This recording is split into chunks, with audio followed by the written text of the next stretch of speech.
What's up, everybody? I'm Flash. This is One Man's Opinion, the show where we cover just about everything. And today, we've got another epic rap battle reaction coming at you. Back-to-back ERBs on the channel. We just did the original, the OG, John Lennon versus Bill O'Reilly. You can go check that out if you want to. Let me know if you think that one is underrated, overrated, what you think about it. I want to hear your thoughts on the first original epic rap battle, either in the comments here or in the comments on that video if you haven't checked it out yet. But today, William Wallace, George Washington. Let's see what they got in store for us on this one. Not wasting any time on this one. Not wasting any time. There he is. That's President number one. Number one.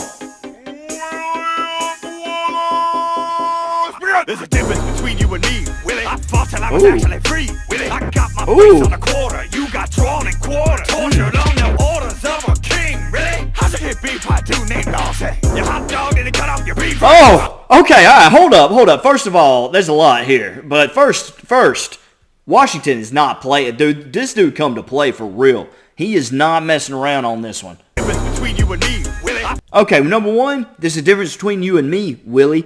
There's something really degrading about calling William Wallace one of the greatest warriors of all time. Don't get that twisted. One of the greatest warriors of all time. And taking a man like William Wallace and just calling him Willie, that's pretty disrespectful right out the gate by George Washington. And then, I was actually free, Willie. oh, that's crazy disrespectful considering what William Wallace went through fighting for freedom. There's a difference between you and me, Willie. I fought till I was actually free, Willie. That's crazy, man, because Wallace died. You know, William Wallace died in his fight. Washington lived and went on to be first president. So that's pretty disrespectful. That's crazy. Got my face on a quarter. You got drawn in quarter. Tortured on the orders of a king, really? And then the comparison, the pen game right there. I got my face on a quarter. You got drawn and quartered. Do you know what it means to be drawn and quartered? Now, if I'm not mistaken, let me not get my historical torturing devices mixed up here. But I'm pretty sure being drawn and quartered is where they take ropes and they tie it to your wrists here and to your ankles, and they stretch you out, and then they tie off the other ends to horses, and they have the horses take off in 4 different directions, and they just kind of pull you apart and separate you out that way. And so that's being drawn and quartered, unless I'm mistaken. He says, I've got my face on a quarter. You were drawn and quartered. The way he set that up, that's really good. And then again, just degrading William Wallace. How'd you get beat by a dude named Longshanks? The dude's name was Longshanks, and you lost. That's crazy. Hot dog didn't cut off your beef, right? I'm money like a national bank. Ain't nobody more street than Big G. Stone face with a grill and sheep king. A Mel Gibson movie is your legacy. I gotta stay to the day in a DC. Hold up, George. Hold up with all that, man. George is on a he is just, and then flex, and then flex on it. Like he's just back and forth with it, man. Hitting him and flexing. It's kind of crazy, man. He is actually, look at this, man. Look at the style on him right now. He is cooking for real. And then I didn't even say nothing about that. You hot dogged. You hot dogged and he cut off your bean franks. You hot dogged and he cut off your bean franks? Because he got castrated. They did a lot to William. After they got a hold of him, man. And then he's gonna go on the flex. Like a national bank. I'm money like a national bank. He's on the $1 bill. Ain't nobody more street than Big G. Ain't nobody more street than Big G. Stone face with a grill and sheep king. He does have the sheep teeth, and that is horrifying. that is awful, but still, I mean. A Mel Gibson movie is your legacy. I gotta stay to the day in a DC. And then again, man, so disrespectful to William Wallace, but man, these punches are hitting hard right here. A Mel Gibson movie is your legacy? I want y'all to be honest with me. How much more you know about William Wallace outside of Braveheart? How much more about William Wallace do you know outside of Braveheart? Tell me the truth. Tell me the truth right now. Half of y'all probably ain't even seen Braveheart. That's sad, man. I got a state, Washington State, a day, that's President's Day, and a D.C., Washington, D.C., by the way, capital of the U.S., that I was #1 president of. That is flexing hard, man. He is on one. Roll up in a boat, stroll, cut your throat, stroll. I watch the blood flow. Now who's got that red coat? Ooh, Well, I kind of like that finish a little bit, too. Kind of got the threat in there, threatened him a little bit. All right, hold up. And the swag is unparalleled. I'm just going to go ahead and say it. Washington's got swag unparalleled right now. Roll up in a boat, stroll, sleep and cut your throat, stroll. I watch the blood flow. Now who's got that red coat? Look at. Now he's got that red coat? Okay, we're catching that. Yeah, in your also a reference to Delaware, when he crossed the Delaware on Christmas, and he slaughtered a bunch of people at night. Who's got that red coat? Look at you in your little blousey outfit. Okay. Looking like a stiffer white dick than your monument.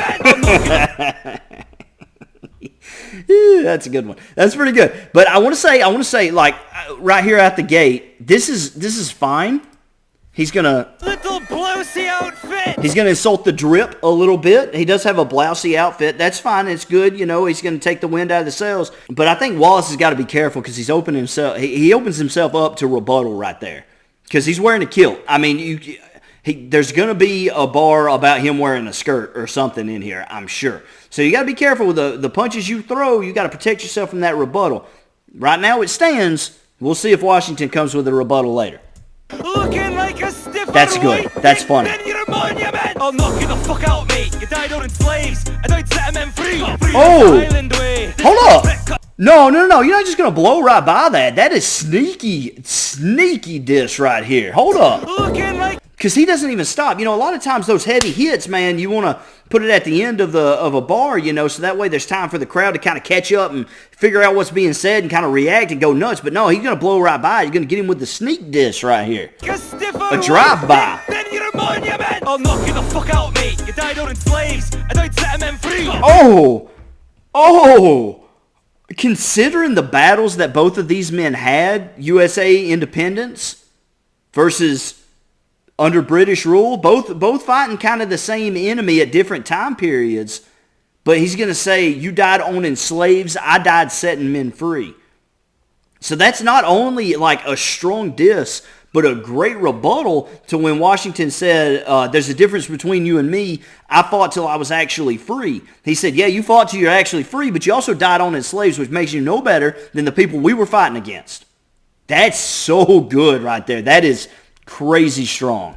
The Highland way. This paraprick cut and beat me in a foot race. I was emasculated, eviscerated. A man jumped off and they put it on a plate. And I still fight time to bust the crime. I rip your Yankee Doodle arse on the mic. Okay, well, you need to get to ripping because you didn't really say just a whole lot. That rebuttal was really, really strong.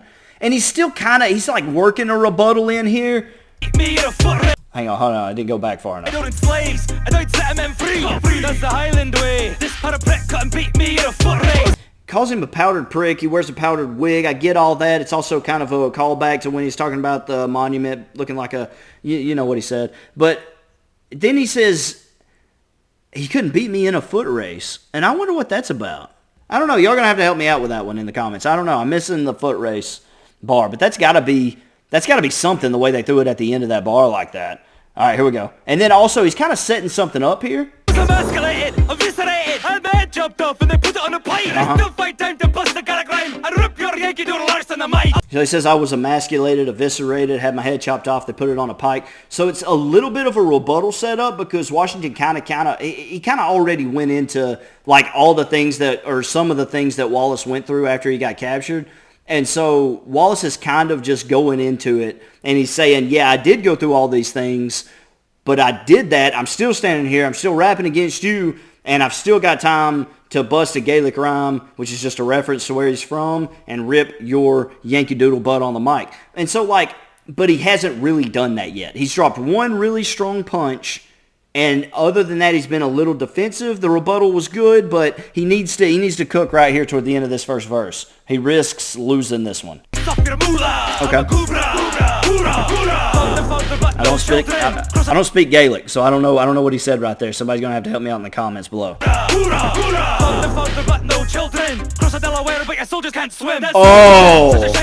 The fucking British Army didn't even want him. I'm Wallace. I'm flawless. They hid in your office. I suffer great losses. I put my kill strap, my sword, and my hilt step on the battle. Okay. And I'm ready to kill. Send all your politicians straight down to hell. The only Washington that trusts is Denzel. Okay, all right. No.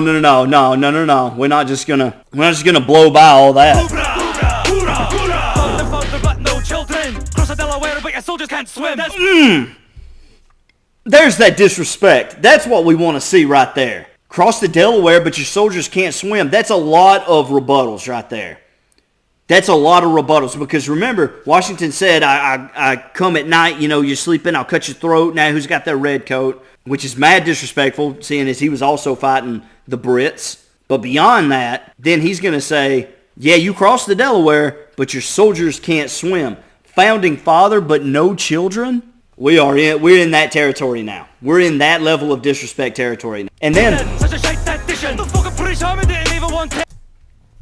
again, now this was a little tricky because it is a good punch. It's a good punch, but it's again kind of setting up for that rebuttal, right? Because it would be really easy for Washington to say like, yeah, okay, the British Army didn't want me to be a general. They didn't want me to be a leader, but then like I became the first president of the United States and I beat that very same British Army. And so it's like, yeah, it's a good punch now, but you're setting yourself up for an easy flex on Washington's side there because it's just easily dismissed, I feel like. Right now, again, the punch stands, but Washington, we'll see if Washington does anything with it. Yeah. Kind of the same thing there. Stay hidden in your office or suffer great losses. Washington was a fighting leader. He did cross the Delaware. Like, he was a general. He was out there on the battlefield. So, like, you can't even say that he was a president that, like, hid in his office. So, like, again, I feel like a lot of these are easily rebutted and refuted. So, Wallace is on thin ice here. He's had some great punches, some great rebuttals, but also is kind of taking some steps that I'm not 100% sure about.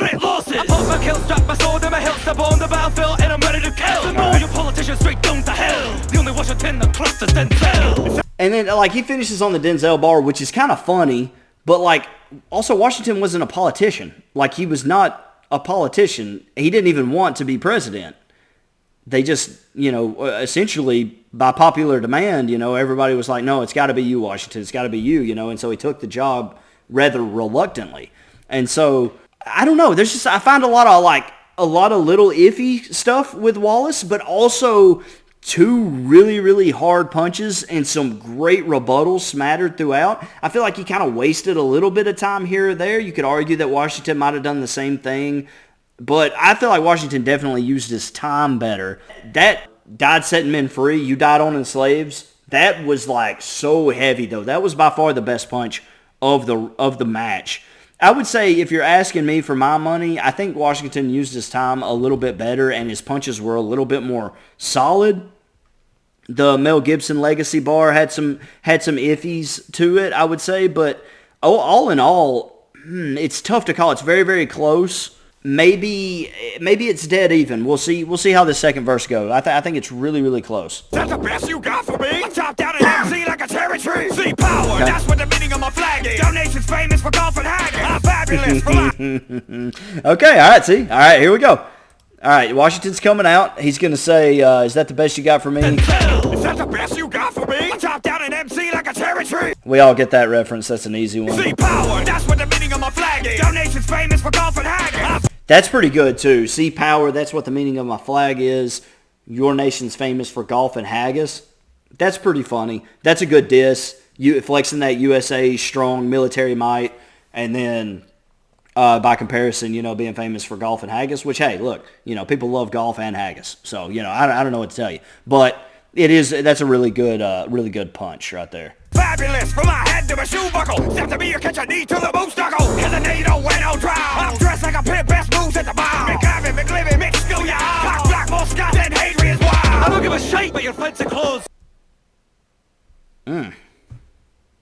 That was a bad verse for Washington. He's really left himself open for a comeback by Wallace here. That was not good, and it was tied already. This is not good at all. Sorry about that. I had a little my page froze up a little bit, so it kind of jumped ahead. All right, come on. Let's run it back. Let's just listen to it, see if I missed anything. I top down and MC like a territory. See power. That's what the meaning of my flag is. Donations famous for golf and haggis. I'm fabulous from my head to my shoe buckle. Step to me or catch a knee to the moose knuckle. Cause I know you don't wear no drown.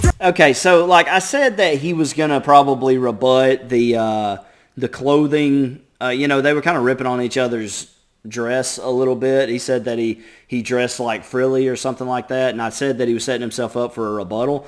I don't think Washington really landed that rebuttal at all. He's just talking about, he said, I'm fabulous from my head to my shoe buckle, and then he, mess with me, you'll catch a knee. And it's like, and then he says, because I know you don't wear no draws. So, like, there's your kilt rebuttal, but it's not a good rebuttal. And he's kind of going to stay on that weirdly. Like, that's out of all the things that he said, you're going to focus your entire verse on what you're wearing. Like, it's a really weird strategy. He continues with it. I'm dressed like a pimp, best moves at the ball.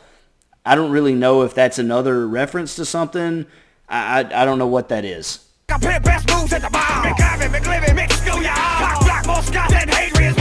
And like Hadrian's Wall, it was built by Rome, and Emperor Hadrian built that. So it's not even like a U.S. accomplishment, so it's weird. It feels out of place in this battle. It's not really a diss to Scots. It's not much of one anyway. It may be a little bit historically, but not much of one, and certainly nothing that he was responsible for. So that's kind of a weird flex.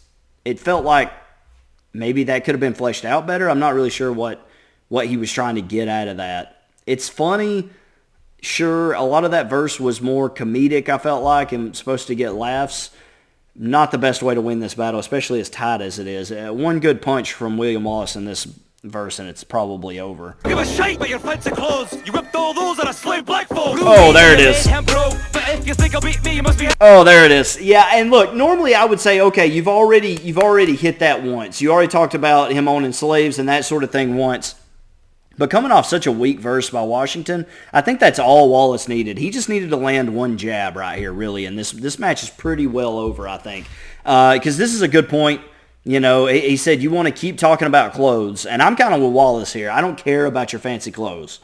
And then he tops it off, you whipped all those out of slave black folks. And so, like, easy layup there for William Wallace. So Washington just kind of threw the ball up to him, and Wallace took it with the alley-oop jam right there, because that was too easy right there.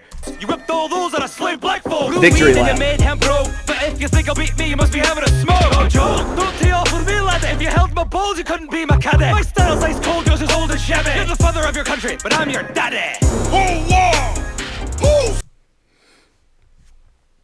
Kind of rebutted the golf and haggis bar a little bit. You're the father of your country, but I'm your daddy. Look, I didn't really care for either one of those verses to finish this one. I mean, is it me, or was the finish kind of lackluster after a really great couple of verses in the beginning, the first verse for Washington and then for Wallace? Really great first verses, and then it just kind of fell apart there at the end. I don't know. But I would say William Wallace probably won it. He did a better job, had two more complete verses than Washington. Washington had a really strong first verse, but almost nothing in the second verse. So I'm going William Wallace on this one. Let me know what you guys thought in the comments below. Help me out where I missed my bars. If there were some references or things that I missed in this one, make sure you help me out in the comments down below. I appreciate you guys hanging out with me and listening. And if you disagreed with me and you thought Washington won this one, don't get mad. Remember, it's just one man's opinion. Thanks.